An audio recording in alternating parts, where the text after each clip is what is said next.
In ancient Rome, laws existed, but the most dangerous rules were never written down. They appeared in places like the Forum, at dinner tables, and in the arena, shaping people's fates. Today, power often speaks loudly.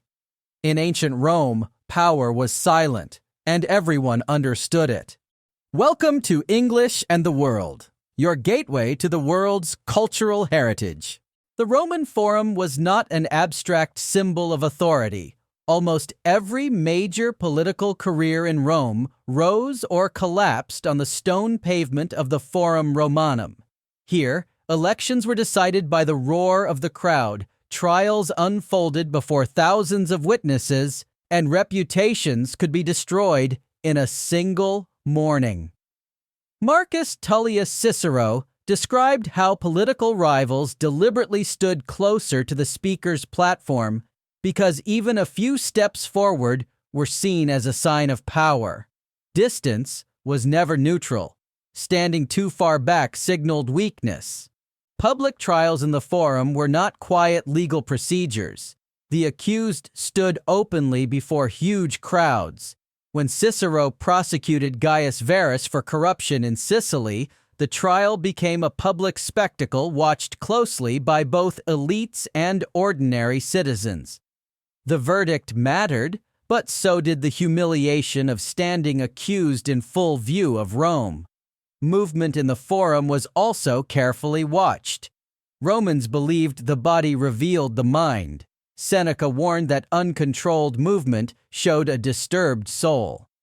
A slow, measured walk signaled authority and self-discipline, while running in public was associated with slaves, messengers, or disgraced men. In elite Roman culture, haste suggested fear. Controlling one's pace meant controlling one's status. Clothing in the Forum carried legal and social consequences. The toga was required for political life, but its appearance mattered deeply. The satirist Juvenal mocked men with unnaturally white togas, suggesting fake virtue or false wealth.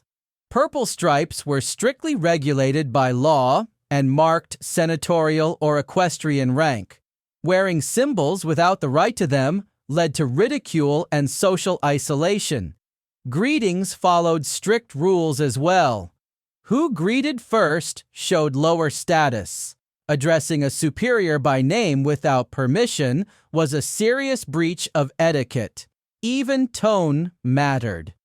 The Roman teacher Quintilian taught that shouting revealed emotional weakness, while excessive speech suggested unreliability. Roman education trained elites to speak less, not more. Silence, used correctly, functioned as authority. The Roman house acted as a second forum. The atrium was a public space. Who waited closest to the household master and who waited longest revealed social weight. Elite Romans deliberately delayed receptions to remind visitors of their dependence. Pliny the Younger noted that being refused entry to a powerful home was understood as a public declaration of exclusion. Dinner invitations were among the most effective political tools in Rome. They were often written on wax tablets, where erasures and late additions could be seen. Sometimes the menu was included because food itself signaled rank. The poet Martial described dinners where elite guests received fine dishes while others were served leftovers at the same table. Seating followed strict hierarchy. The central couch was reserved for the most important guest. Refusing an invitation from a powerful host could be read as a political challenge. During the meal itself, behavior was closely observed. Arriving too early suggested desperation, while arriving late implied arrogance. Wine was served according to status, cheap and diluted for some, aged and refined for others. Slaves observed everything and reported later. The arena expressed these values in their most brutal form.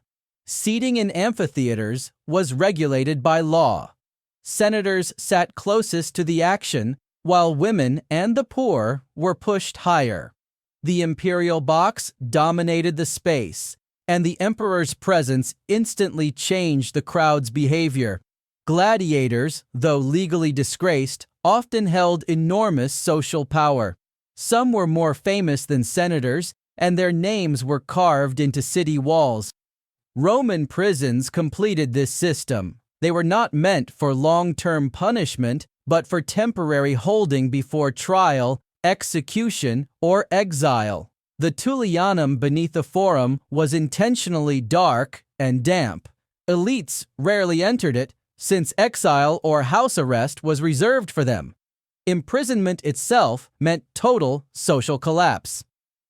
In Rome, power was not maintained by force alone. Everyone knew exactly where they stood in the hierarchy, a harsh but true reality of the time.